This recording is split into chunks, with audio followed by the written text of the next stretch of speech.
Is it difficult to make music political? In this sense, it's not, because Adam's a great storyteller, you know. And what I felt at the beginning of this project, when I was asked by Manchester Festival first to if we do something for their show, and then the Ruhr, was I said I'd love to work with Adam because I've watched his films on television, and they're very thought-provoking. And I thought, wonder if you can make that into a live event. Can you make it into almost a drive-in movie experience where the audience is confronted by it on a major scale, and the ideas become sort of larger than life, something that really gets under your skin. And to do that, you obviously need music, you need to bring the emotion of the music in with the film, but you have to make sure the story still works. So it's a balancing act between all these things, and the politics in it is woven in a great way through Adam's film and through the ideas we're trying to explore in this, where a lot of the concept in it, as well as it being political, is through the sort of eyes and actions of people, of ourselves, and through the actions of the people in the film. So it's not just an essay in politics. And normally you're used to be on a big stage and people in front of you. Is this special for you to be behind a curtain, that you are not the center of this show, because the film is the center of this? Yeah.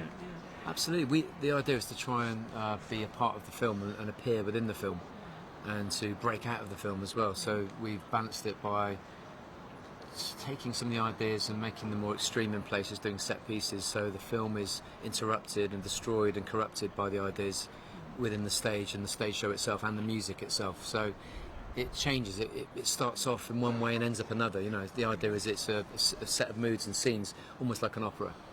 How would you call it? Would you call it a concert, or?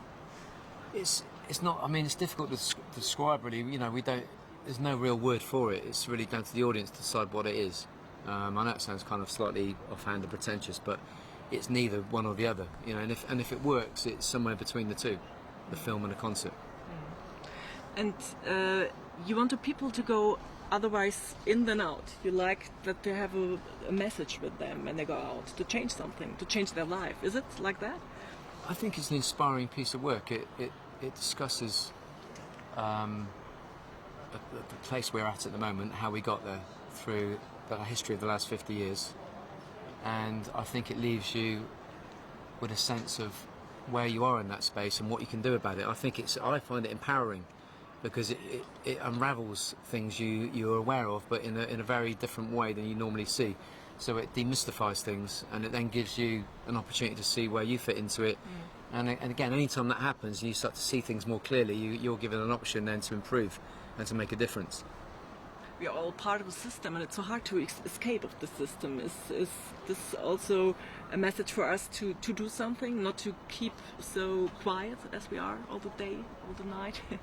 I think things are changing anyway. I think there is a change. You know, the world has changed dramatically in the last 10 years, and I think this is more of that. It's more of that sort of. It's more of a push to understand and push against the forces that keep you in place. Some of them purely bureaucratic, some of them political, some of them social, but you can break out of that and make a difference and do something new.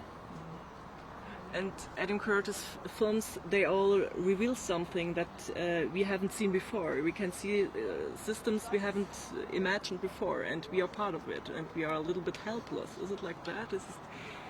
I think it reveals things you may not be aware of, and also I think a lot of the time things you're very aware of, but you kind of shove to the background in order to get through the next day, and it's quite convenient to do so. I think there are the things that are revealed in the film, and there are things you'll know already, but in the way the story's told and the way it comes together musically, again, it's an enlightenment where you can think, okay, I get that now. I knew that already, but now I can see it more clearly. Maybe I can do something about it, or at least change something.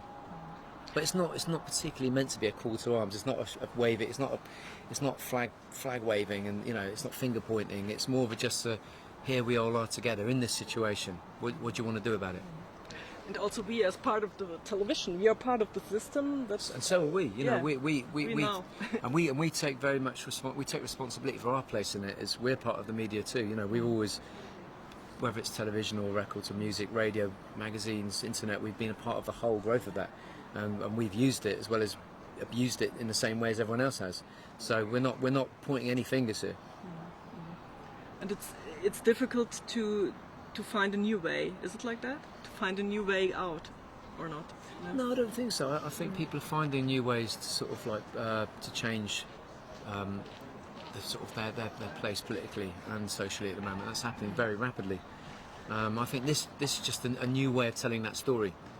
It's not a film, it's not a gig, it's a bit of everything. And I think we've been trying to do that for the last 10 years visually with our shows, you know, trying to bring the visual element into it, so to try and tell two stories, the song being one part and the ideas of why we're here in this city right now being another, you know.